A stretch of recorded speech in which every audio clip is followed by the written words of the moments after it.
Welcome dear students. Today we will discuss the static member function. इससे पहले वाले video tutorial में हमने स्टैटिक डेटा मेंबर्स को डिस्कस किया था. यूनिट 3 का ये टॉपिक है static member function. Static member function, a normal member function can be declared as static. जैसे हम नॉर्मल डेटा मेंबर को कीवर्ड स्टैटिक यूज करके स्टैटिक डेटा मेंबर्स बना सकते थे, ऐसे ही एक नॉर्मल मेंबर फंक्शन में के आगे हम कीवर्ड स्टैटिक यूज करके उसे स्टैटिक मेंबर फंक्शन डिक्लेयर किया जा सकता है. A static member function can have access to only other static members declared in the same class. ठीक है, स्टैटिक मेंबर फंक्शंस केवल स्टैटिक डेटा मेंबर्स को ही एक्सेस कर सकता है, नॉर्मल डेटा मेंबर्स को एक्सेस नहीं कर सकता. A static member function is invoked by using the class name instead of its object. ठीक है, दोनों तरीके से कर सकते हैं. इसका इन्वॉक करने का जो तरीका है, सिंटेक्स है class name, scope resolution operator, static member function name. Example, item मान लीजिए आपके क्लास का नाम है, शो आपका फंक्शन का नेम है जो कि एक स्टैटिक मेंबर फंक्शन है, तो उसे हम इस तरह से इन्वॉक कर सकते हैं. हालांकि इसको हम ऑब्जेक्ट से भी इन्वॉक कर सकते हैं, तो दोनों ही तरीके से इसको इन्वॉक किया जा सकता है मेन प्रोग्राम के अंदर. जो इम्पोर्टेंट पॉइंट है वो आपको ध्यान रखना है. The difference between static member function and normal member function is that static function can access only to static data members. ठीक है, सिर्फ स्टैटिक डेटा मेंबर को ही एक्सेस कर सकता है, whereas the normal member function can access both static as well as ordinary member of a class. वह जो दूसरे नॉर्मल मेंबर फंक्शंस हैं वो स्टैटिक डेटा मेंबर को भी एक्सेस कर सकते हैं और नॉर्मल डेटा मेंबर्स को भी एक्सेस कर सकते हैं, लेकिन स्टैटिक मेंबर फंक्शन केवल स्टैटिक डेटा मेंबर्स को ही एक्सेस कर सकता है.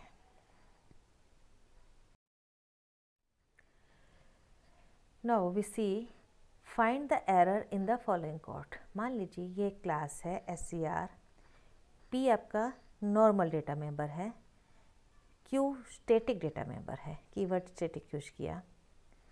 पब्लिक सेक्शन के अंदर आपने एक प्रोग्राम लिखा INP1, ये एक नॉर्मल मेंबर फंक्शन है. ठीक है, इसमें हमने P की इनिशियल वैल्यू दी 10 और Q को हमने इंक्रीमेंट दिया है जो कि स्टैटिक डेटा मेंबर है. ओके, फिर हम आते हैं एक दूसरा PRN फंक्शन का जो कि एक स्टैटिक मेंबर फंक्शन है, क्योंकि इसके आगे कीवर्ड स्टैटिक यूज किया हुआ है, और इसमें हमने P को प्रिंट करवाया, Q को प्रिंट कराया, नॉर्मली जैसे हम PRN के अंदर यूज करते हैं, दोनों को प्रिंट करवाया, क्लोज कर दिया. फिर कोडिंग है, फिर मेन प्रोग्राम है, फिर कोडिंग है. अब आप देखें कि इसमें एरर क्या है. ठीक है, तो आपको ध्यान रखना है ये नॉर्मल मेंबर फंक्शन है, ये स्टैटिक मेंबर फंक्शन है. तो हमने ये बताया था कि इन दोनों में ये डिफरेंस है कि स्टैटिक मेंबर फंक्शन केवल और केवल स्टैटिक डेटा मेंबर को ही एक्सेस कर सकता है. ओके, सो यहाँ पर एरर है सी आउट P. P क्या है? आपका नॉर्मल डेटा मेंबर है. P can not be used in static member function. हम P और Q दोनों को नॉर्मल मेंबर फंक्शन में यूज कर सकते हैं जबकि P एक डेटा मेंबर है, Q एक स्टैटिक डेटा मेंबर है, लेकिन हम स्टैटिक मेंबर फंक्शन के अंदर P को यूज नहीं कर सकते. नॉर्मल मेंबर फंक्शन को हम डेटा मेंबर को हम स्टैटिक मेंबर फंक्शन के अंदर यूज नहीं कर सकते, Q को यूज किया जा सकता है. सो P can not be used in static member function. एक तो ये एरर है, यहाँ पर आपको एरर देगा. सेकेंड एरर ये है कि जब आप क्लास बंद कर देते हैं और मेन में आते हैं तो इस जगह पे आपको Q को इनिशलाइज करना ज़रूरी है. ये हमने इससे पहले का जो वीडियो ट्यूटोरियल था जिसमें हमने स्टैटिक डेटा मेंबर्स को पढ़ा था, उसमें हमने एक सिंटेक्स सीखा था जिसके थ्रू हम यहाँ पर स्टैटिक डेटा मेंबर को इनिशियलाइज करना ज़रूरी होता है. ठीक है, तो इसको statement missing integer SCR scope resolution operator Q. SCR क्या है? क्लास का नेम है, और scope resolution operator and then Q क्या है? आपका स्टैटिक डेटा मेंबर. आप इस तरह से भी लिख सकते हैं. इससे क्या होगा? बाय डिफ़ॉल्ट 0 इनिशियलाइज हो जाएगा, लेकिन सेम आप इस तरह से भी लिख सकते हैं INT SCR scope resolution operator Q is equal to 10. तो इनिशियल वैल्यू क्या हो जाएगी? Q की 10 हो जाएगी, या Q इज इक्वल टू 100. आप कोई भी इनिशियल वैल्यू भी दे सकते हैं, और नहीं देते हैं तो by default it will be initialize to 0. लेकिन ये स्टेटमेंट यहाँ पर जब क्लास बंद हो जाएगी, आउटसाइड द क्लास और before the main function, it should be given. So this is the another error. ये 2 एरर हैं इस प्रोग्राम के, इस कोड के अंदर। ओके, अब हम एक फुल कंप्लीट प्रोग्राम देखते हैं जिसमें हमने स्टैटिक डेटा मेंबर को भी यूज किया है और स्टैटिक मेंबर फंक्शन को भी यूज किया है। ये है आपका क्लास आइटम। यहाँ पर COUNT काउंट क्या है आपका स्टैटिक डेटा मेंबर है, और PRN1 क्या है आपका स्टैटिक मेंबर फंक्शन है। तो आप देखें, इससे जो पीछे का वीडियो ट्यूटोरियल था उसमें हमने PRN के अंदर एक्स और काउंट दोनों को प्रिंट कराया था, क्योंकि तब PRN क्या था आपका नॉर्मल मेंबर फंक्शन था। अभी भी आपका नॉर्मल मेंबर फंक्शन है, आप दोनों यूज कर सकते हैं। लेकिन यदि आप स्टैटिक मेंबर फंक्शन यूज कर रहे हैं तो स्टैटिक मेंबर फंक्शन में सिर्फ काउंट को हम प्रिंट करवा सकते हैं, एक्स को प्रिंट नहीं करा सकते, क्योंकि एक्स आपका नॉर्मल डेटा मेंबर है। सिंपल सी बात है, ठीक है। फिर आपने काउंट को यहाँ इनिशलाइज किया, item count is equal to 10। फिर 2 ऑब्जेक्ट क्रिएट किए, T1 T2। T1 dot INP1 4, तो एक्स में क्या स्टोर होगा 4। T1 डॉट PRN, एक्स कितना प्रिंट होगा 4।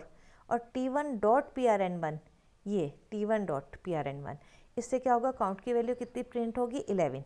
और इससे T2 के अंदर स्टोर होगा आपका x इज इक्वल टू 50 और काउंट की वैल्यू स्टोर होगी 12। अब यहाँ पर जो मैंने इन्वोक किया है T1 dot PRN1, T2 dot PRN1, इसको मैं जरूरी नहीं है कि ऑब्जेक्ट से कॉल करूँ स्टैटिक डेटा मेंबर को। ये ज़रूरी नहीं है कि हम ऑब्जेक्ट से कॉल करें।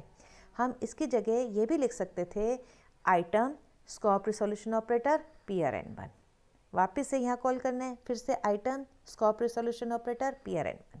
तो हम स्टैटिक मेंबर फंक्शन को ऑब्जेक्ट से भी कॉल कर सकते हैं, या फिर हम क्लास नेम के साथ में स्कोप रिसोल्यूशन ऑपरेटर लगाते हुए उससे भी इसको कॉल किया जा सकता है, या मेन प्रोग्राम के अंदर इन्वोक किया जा सकता है। अब आप देखें इसका आउटपुट क्या आएगा। x is equal to 4, count is equal to 11। 11 क्यों ले रहा है कि इनिशियल वैल्यू आपने 10 दी है और काउंट प्लस प्लस हो रहा है, तो इसलिए काउंट की वैल्यू 11 प्रिंट करेगा। फिर सेकंड जब आपने यहाँ पर T2 is equal to INP1 50 किया, तो x की वैल्यू तो प्रिंट हो रही है आपकी 50 और काउंट की वैल्यू होगी 12, क्योंकि सेम यूज होगा। तो count is common, it is a global variable, just like a global variable it is common for it will share the common memory location for T1 and T2 object. ठीक है, यहाँ पर अब आप जहाँ पे मैंने T1 डॉट PRN दिया है या T2 डॉट PRN1 दिया है, यहाँ पर हम इस तरह से भी लिख सकते हैं item scope resolution operator PRN1। दोनों बार यहाँ पे लिखना है तो यहाँ पर भी यही लाइन आएगी, यहाँ पे लिखना है तो वापस से यही लाइन आएगी, उससे भी आपका सेम आउटपुट आएगा। तो हम इसको 2 तरीके से स्टैटिक मेंबर फंक्शन को इन्वोक कर सकते हैं। तो बच्चों बस कुछ नहीं है कि नॉर्मल मेंबर फंक्शन और स्टैटिक मेंबर फंक्शन में जो मेजर डिफरेंस है कि static member function can access only the static data member, where is the normal member function can access normal data member and static data member. So this is all about for today. आज के video tutorial में हमने static member function को discuss किया। इसी के साथ में आपके यूनिट 3 के ऑलमोस्ट सभी टॉपिक्स कंप्लीट होते हैं।